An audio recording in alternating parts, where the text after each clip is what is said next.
CPIM മുൻ MLA Aisha Potti കോൺഗ്രസിൽ. തിരുവനന്തപുരത്തെ രാപകൽ സമരവേദിയിലെത്തിയാണ് ഐഷ പോറ്റി കോൺഗ്രസ് അംഗത്വം സ്വീകരിച്ചത്. KPCC അധ്യക്ഷൻ സണ്ണി ജോസഫാണ് അംഗത്വം കൈമാറിയത്. പ്രതിപക്ഷ നേതാവുമായുള്ള ചർച്ചയ്ക്ക് ശേഷമാണ് ഐഷ പോറ്റിയുടെ കോൺഗ്രസ് പ്രവേശം. കൊട്ടാരക്കരയിൽ ഐഷ പോറ്റി UDF സ്ഥാനാർത്ഥിയാകും. എളിയ പ്രവർത്തകയായി കോൺഗ്രസിനൊപ്പമുണ്ടാകുമെന്നും വർഗവഞ്ചകി ആണെന്ന് പലരും പറയുമെന്നും ഐഷ പോറ്റിയുടെ പ്രതികരണം. പ്രതിപക്ഷ നേതാവ് പ്രഖ്യാപിച്ച വിസ്മയങ്ങൾ അതിൽ ഒന്ന് ഐഷ പോറ്റിയാണ്. കോൺഗ്രസിലേക്ക് എത്തിയിരിക്കുന്നു. മാഡം, എന്താണ് ഇത്തരം ഒരു തീരുമാനത്തിലേക്ക് എത്താനുള്ള ഒരു കാരണം? കാരണം എന്താണെന്ന് വെച്ചാൽ ഞാൻ കുറേ നാളുകൊണ്ട് പ്രവർത്തിച്ചുകൊണ്ടിരുന്നു, ജനപ്രതിനിധിയായിരുന്നു. കുറേയധികം കാര്യങ്ങൾ വളരെ സ്ട്രെയിൻ എടുത്ത് ചെയ്തിട്ടുണ്ട്. മണ്ഡലത്തിന് വേണ്ടിയായാലും മനുഷ്യർക്ക് വേണ്ടിയായാലും ജനങ്ങളോടൊപ്പം ഒക്കെ ആയാലും. അപ്പം അങ്ങനെ പ്രവർത്തിക്കുമ്പോൾ ആ ഒരു പ്രവർത്തനം ചെയ്യുന്ന ഒരാൾ ഒരു സ്പേസിൽ ആവശ്യമില്ലാന്ന് തോന്നുന്ന തരത്തിലുള്ളൊരു സിറ്റുവേഷൻ ഉണ്ടായാൽ അപ്പോഴേ മാറുക എന്നുള്ളതേ ഉള്ളൂ. അതായത് LDF വേണ്ടത്ര അംഗീകാരം നൽകിയില്ല. അംഗീകാരം തല്ലുക എന്നുള്ളതല്ല, സ്ഥാനാർത്ഥിയാക്കുകയോ 3 തവണ മത്സരിപ്പിക്കുകയോ 10 തവണ മത്സരിപ്പിക്കുകയോ എന്നുള്ളതല്ല. നമുക്ക് പ്രവർത്തിക്കാനുള്ള ഒരു മാനസികാവസ്ഥ ഇല്ലാതെ വന്നാൽ, പ്രവർത്തിക്കാനുള്ളൊരു ചുറ്റുപാടില്ലാന്ന് തോന്നിയാൽ, ഒരു വേണ്ട ആളല്ലെന്ന് തോന്നിക്കഴിഞ്ഞാൽ അപ്പം അവിടെ സ്റ്റോപ്പ് ചെയ്യുക എന്നുള്ളതേ ഉള്ളൂ. ഇത്തരം ഒരു തീരുമാനം എടുക്കുമ്പോൾ CPM നേതാക്കൾ ആരെങ്കിലും ബന്ധപ്പെട്ടിരുന്നോ? ഇല്ല, ഞാനിതൊന്നും പറഞ്ഞിട്ടില്ലല്ലോ. പറയണ്ട, ഞാനില്ല, പാർട്ടിയിലില്ല, തുടരത്തില്ല എന്ന് നേരത്തെ പറഞ്ഞിട്ടുണ്ട്. നീ പറ്റുന്നില്ല, എന്താണ് എൻ്റെ പ്രശ്നമെന്നും പറഞ്ഞിട്ടുണ്ട്. നിയമസഭാ തെരഞ്ഞെടുപ്പ് അടുക്കുകയാണ്. കൊട്ടാരക്കരയിൽ നിന്നാണ് ജനപ്രതിനിധിയായിരുന്നത്. ഇനി കോൺഗ്രസ് സ്ഥാനാർത്ഥിത്വം നൽകുകയാണെങ്കിൽ എന്താണ് തീരുമാനം? ഇപ്പം എൻ്റെ മുമ്പിലുള്ളതല്ലത്, ഇപ്പോഴെൻ്റെ മുമ്പിലുള്ള കാര്യമല്ലത്. പാർട്ടി പറയുകയാണെങ്കിൽ നിലവിലുള്ള കാര്യമല്ല, അതിനെപ്പറ്റി പറയാൻ പറ്റുന്നില്ല. നിലവിൽ എൻ്റെ മുമ്പിലില്ല അങ്ങനെ ഒരു. നിലവിൽ സംതൃപ്തയാണോ? നിലവിൽ ഞാൻ അന്നും പറഞ്ഞല്ലോ കോൺഗ്രസിലേക്ക് പോകുമെന്ന് ചോദിച്ചാൽ, അന്ന് എൻ്റെ ചിന്തയിലുള്ളതല്ലല്ലോ. പിന്നീട് പലപ്പോഴും മനുഷ്യനല്ലേ, മനുഷ്യന് അങ്ങനെ വന്നാൽ നിങ്ങളോടൊക്കെ പറയൂന്ന് പറഞ്ഞതാ ഇപ്പൊ പറഞ്ഞു. എല്ലാവരോടും ഞാൻ പറഞ്ഞില്ല. ഈ പ്രസംഗത്തിൽ പറഞ്ഞത് അച്ഛന്റെ സമയത്തുള്ള ഒരു CPM അല്ല, അല്ലെങ്കിൽ ആ ഒരു പാർട്ടിയല്ല നിലവിൽ ഇപ്പോഴുള്ളത് എന്നാണ്. പരിശോധിച്ച് നോക്കിയാണോന്ന്. ഞാൻ വരുന്ന കാലത്തുള്ള പാർട്ടിന്ന് പാർട്ടി നല്ലതാവും, പക്ഷെ പാർട്ടി ആരാണ് കൊണ്ടുപോകും, എങ്ങനെ കൊണ്ടുപോകും, പാർട്ടിയെ എങ്ങനെ കൊണ്ടുപോകുന്നു എന്നുള്ളതാണ്.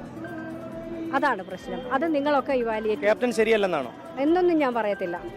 ആര് ശരിയാണോ അല്ലയോ എന്നുള്ളതല്ല, പോകുന്നത് ശരിയാണോ, പ്രവർത്തനങ്ങൾ പഴയതുപോലെയാണോ, ഇപ്പോഴത്തേത് കൂടുതൽ വെച്ചാണ് എനിക്കറിയില്ല. എന്തായാലും എനിക്കങ്ങനെ തോന്നിയില്ല. ഈ അടുത്ത കോൺഗ്രസ് സർക്കാർ കേരളത്തിൽ വരും. ഏതാ? കോൺഗ്രസ് കേരളത്തിൽ ഭരിക്കും അടുത്ത തെരഞ്ഞെടുപ്പിൽ. ജനങ്ങൾ തീരുമാനിക്കും. അത് ജനങ്ങൾ തീരുമാനിക്കും.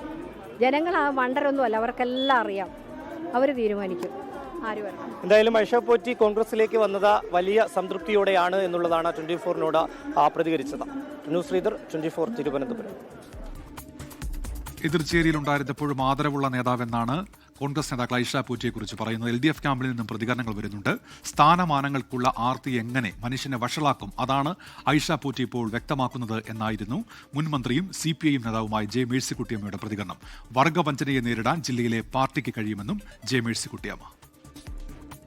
ഐഷ പോറ്റിക്ക് പാർട്ടിയിൽ നിന്ന് വിട്ടുപോകാനുള്ള ഒരു രാഷ്ട്രീയ സാഹചര്യവും കൊല്ലത്തെ പാർട്ടിയിൽ ഉണ്ടായിരുന്നു. അങ്ങനെ ഉണ്ടെന്ന് ഞാൻ കരുതുന്നുമില്ല. ജില്ലാ panchayat president, 3 term MLA, party ജില്ലാ കമ്മിറ്റി അംഗം, മഹിളാ അസോസിയേഷൻ്റെ എക്സിക്യൂട്ടീവ്, ഇങ്ങനെ തുടങ്ങി സംഘടനാ തലത്തിലും ബഹുജന സംഘടനാ തലത്തിലും പാർട്ടി തലത്തിലും ജനാധിപത്യ വേദികളിലും അർഹതപ്പെട്ടതിനപ്പുറമുള്ള സ്ഥാനമാനങ്ങൾ നൽകിയതാണ് കൊല്ലത്തെ പാർട്ടിയും സംസ്ഥാനത്തെ പാർട്ടിയും ഐഷ പോറ്റിക്ക്. ഇങ്ങനെ പൊടുന്നതിനെ ഒരു തീരുമാനമെടുത്ത് മാറുക എന്ന് പറയുന്നതിന് യാതൊരു ന്യായവുമില്ല. ഐഷ പോറ്റി എനിക്ക് ഒരു സ്ഥാനമാനവും വേണ്ടെന്ന് ഇടയ്ക്ക് പറയുന്നത് കിട്ടും. തൊട്ട് താഴെ എഴുതി കാണിക്കുന്നു, കൊട്ടാരക്കര മത്സരിക്കും. അപ്പോൾ സ്ഥാനമാനങ്ങൾക്കുള്ള ഒരു ആർത്തി എന്നത് പറയുന്നത് ഒരു മനുഷ്യനെ എങ്ങനെ വഷളാക്കും എന്നതിൻ്റെ ഉദാഹരണമാണ് ഐഷ പോറ്റി. വർഗവഞ്ചന എന്ന് ഐഷ പോറ്റി തന്നെ പറയുന്നുണ്ട്. ആ ഭാഷയിൽ ഐഷ പോറ്റി ഉപയോഗിച്ച ഭാഷ വാസ്തവത്തിൽ ഐഷ പോറ്റി ചെയ്തിരിക്കുന്നു എന്നതാണ് എൻ്റെ അർത്ഥം. റിനു ശ്രീധർ ചേരുന്നുണ്ട് ഇപ്പോൾ തിരുവനന്തപുരത്ത് നിന്ന്. റിനു, ഇത് അപ്രതീക്ഷിതമായിട്ടുള്ള ഒരു നീക്കമായിരുന്നു. എങ്ങനെയാണ് ഈ ഐഷ പോറ്റിയുടെ UDF പ്രവേശനം സാധ്യമായത് റിനു?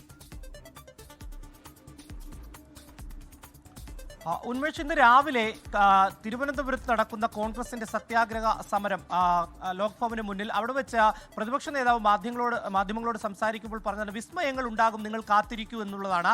അത് അക്കാര്യം പറഞ്ഞ നിമിഷങ്ങൾക്കകമാണ് കൊല്ലത്തെ CPMന്റെ മുഖം എന്ന് തന്നെ നമുക്ക് പറയാം. 3 തവണ CPMന്റെ MLA കൂടിയായിരുന്നു R. ബാലകൃഷ്ണപിള്ളയെ ഉൾപ്പെടെ പരാജയപ്പെടുത്തി കൊട്ടാരക്കര പിടിച്ചടക്കിയ ഐഷ പോറ്റി കോൺഗ്രസിന്റെ സമരവേദിയിലേക്ക് എത്തുന്നത്. ഷാൾ അണിയിച്ച് നേതാക്കന്മാർ സ്വീകരിക്കുന്നു. ഒപ്പം മെമ്പർഷിപ്പ് ഉൾപ്പെടെ ഈ സമരവേദിയിൽ വെച്ച് തന്നെ കൈമാറുന്ന ഒരു സാഹചര്യവും ഉണ്ടായി. CPM-നേറ്റ വലിയ പ്രഹരം എന്ന് തന്നെ നമുക്ക് പറയേണ്ടി വരും.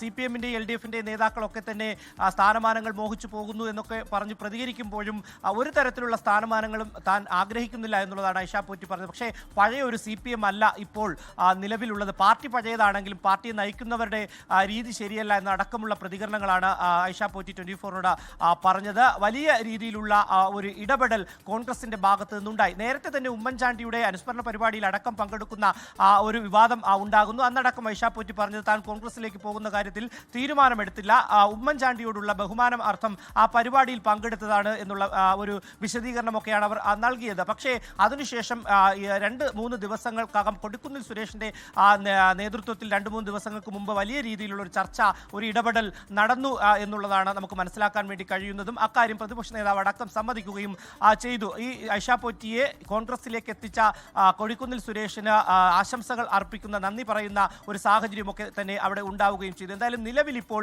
ഐഷ പോറ്റി കോൺഗ്രസ് പാളയത്തിലേക്ക് വന്നിരിക്കുന്നു. നിലവിൽ പ്രസംഗിച്ച നേതാക്കൾ ഉൾപ്പെടെ തുറന്നു പറഞ്ഞൊരു ഒരു കാര്യമാണ് കൊട്ടാരക്കരയിൽ ഐഷ പോറ്റി കോൺഗ്രസിന്റെ സ്ഥാനാർത്ഥിയാകും എന്നുള്ളത്, UDF സ്ഥാനാർത്ഥിയാകും എന്നുള്ളത്. നമുക്കറിയാം ബാലഗോപാലാണ് ധനകാര്യ വകുപ്പ് മന്ത്രി കൂടിയാണ് നിലവിൽ അവിടുത്തെ MLA. ഇനി ഏത് തരത്തിലായിരിക്കും കൊട്ടാരക്കരയിൽ മത്സരം കനക്കുക എന്നുള്ളതാണ്. എന്തായാലും ഐഷ പോറ്റി താൻ മത്സരിക്കില്ല എന്നൊക്കെ തന്നെ പറയുന്നുണ്ട്. എങ്കിൽ പോലും കൊട്ടാരക്കരയിൽ ഐഷ പോറ്റി തന്നെയായിരിക്കും UDF-ന്റെ സ്ഥാനാർത്ഥി എന്ന് തന്നെയാണ് കോൺഗ്രസ് നേതാക്കൾ പറയുന്നത്. ഉന്മേഷ്. ശരി, റിനു ശ്രീധറാണ് വിവരങ്ങൾ നൽകിയത്. ലോകത്തെവിടെയായാലും ഏത് സമയത്തും 24 വാർത്തകളും ഓഗ്മെന്റഡ് റിയാലിറ്റി പാക്കേജുകളും എക്സ്പ്ലെയിനറുകളും വിശദമായി കാണാൻ ഞങ്ങളുടെ YouTube ചാനൽ നിങ്ങൾക്ക് സബ്സ്ക്രൈബ് ചെയ്യാം.